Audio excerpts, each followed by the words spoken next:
Magandang araw Luzon, Visayas at Mindanao, Sabah. So welcome back sa ating Pilipinas News Channel. So meron po tayong mabilisang balita po sa mga oras na ito mga kababayan. Ito po ay isang major move na ginawa ni Trump bilang elected president ng United States of America. So according po dito, alam naman po natin ang Facebook page ng Project Nightfall. Ang sinabi po niya dito, US exits WHO, Trump's first major move shakes global health community. So ano po ba itong nangyari dito mga kababayan, at ito pong ginawang hakbang ni Trump ay talaga namang ginimbal ang global health community or WHO. Sabi po dito, Nightfam, an important change has occurred in global health politics that affects us all. President Trump has officially initiated the process to withdraw the United States from the World Health Organization or the WHO, potentially ending a 75-year partnership that has significantly influenced modern global health response. Alam niyo mga kababayan, sa ginawang ito ni President Trump, marami po ang sari-saring reaksyon ng ating netizens around the globe mga kababayan, dahil isang major factor ng pulso ng WHO o yung World Health Organization ang Amerika. Pero ano po ba kayang dahilan bakit nagbitaw itong si President Trump sa kabila ng 75 years of partnership sa WHO or sa World Health Organization? Sabi po dito, the WHO is losing its largest financial contributor, and public health experts are expressing concerns about the potential impact on global disease prevention and response efforts. Alam niyo po kasi ang technology ng Amerika is super high-tech and advanced mga kababayan, at marami itong naitutulong with regards to global emergencies like yung pandemic. Malaki ang nai-contribute ng Amerika, malaki rin ang naging tulong ng mga experts galing sa Amerika regarding sa pagpuksa ng pandemic. Sabi dito, Trump signed the executive order on January 20, kahapon lang po ito, 2025, marking the second time in less than 5 years he's ordered withdrawal from WHO.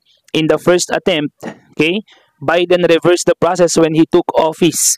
So ito po kasi ginawa na ito ni Trump noon, nung siya po ang nakaupo. Pero nung dumating si Biden sa eksena, ay ni-reverse po ito ni Biden at talagang nakipag-partner din po sa WHO. Pero ngayon na naupo po ulit si Trump, ayun po ang isa sa major move niya po kaagad bilang president. The US contributed $1.284 billion or 1 trillion .284 billion to WHO in 2022 to 2023, more than any other country. Of course, ito po ay under kay Biden, under sa presidency ni Biden. Sabi po dito, Trump's reasons include claims of WHO or WHO mishandling the COVID-19 pandemic response, allegations of the organization being controlled by China, and arguments that Americans pay unfairly high contributions compared to other nations. So mga kababayan, ito po yung ayaw ni Trump. Alam naman po natin na napaka-critical nitong si Trump pagdating sa mga ganyang bagay. Siguro hindi lang siya umiimik nung hindi siya yung presidente, pero hindi niya po pinakawalan or hindi niya pinabayaan yung respond ng WHO at na-mishandle po nila nung panahon ng COVID-19 pandemic yung sinasabing organization sa China. Yung merong mga aligasyon na sa China talaga galing yung sa China talaga nanggaling yung virus, pero merong mga organizations doon na nag-e-exist na maaaring by theory or by hoax ay galing po sa talagang biochemical or biowarfare ang gusto nila. So yun po yung ayaw ng ating elected President Donald Trump, President ng Amerika. This raises important questions. In a world where diseases don't respect borders, how will this decision affect global health cooperation? What might be the implications for handling future pandemics, tracking disease outbreaks, and protecting people across borders? What do you think? Okay, netizens or Nightfam? Is this a move towards accountability or a step back for global health cooperation? Okay, so share nyo po yung inyong thoughts dyan sa baba regarding po sa tanong ni Nightfam sa atin. Pero mga kababayan, ang sarili ko pong opinion po dito, bilang isang keen observer or individual observer nung pandemic mga kababayan, yung WHO, parang nagkaroon ng damage ang kanilang reputation because of sometimes miscommunication sabi natin, because rampant noon ang mga miscommunications or yung tinatawag nating misinformation. Merong mga footage, may mga videos na kumakalat sa social media regarding sa statistics ng death toll or yung bilang ng mga namatay sa COVID-19 at parang nabibigyan ng emphasis yung mga namatay.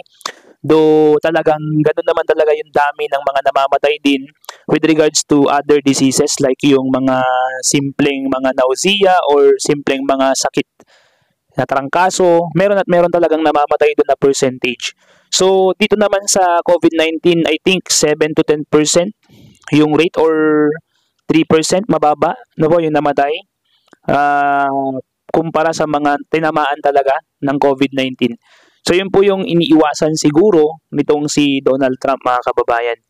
So kayo, meron po ba kayong tiwala sa WHO? Or kung oo, paki-comment naman po yung inyong gustong sabihin dyan. At kung hindi naman, paki-comment pa rin po yung mga dahilan bakit hindi po kayo nagtitiwala sa WHO. Sabi po dito sa picture mismo, Trump withdraws America from World Health Organization saying it mishandled the COVID-19 pandemic. So yun lang po yung pinakang summary po ng news natin ngayong araw mga kababayan. So paki-comment naman po kung sang-ayon po kayo sa naging move din ni Trump, no? Sobrang malaki ang epekto po nito at marami po syempre ang manghihinayang, especially yung mga bumubuo at nakikiisa sa WHO or dun sa organization o World Health Organization. So, meron pong dahilan, alam ko, kung bakit ginawa yan ni Trump at matalinong dahilan kung bakit niya ito ginawa, mga kababayan. So, once again, maraming salamat po sa inyong pagtutok at pagsuporta. This is Pilipinas News Channel. Subscribe na po kayo at paki-like na rin po yung ating video ngayon. So, once again, this is Pilipinas News Channel. Peace out.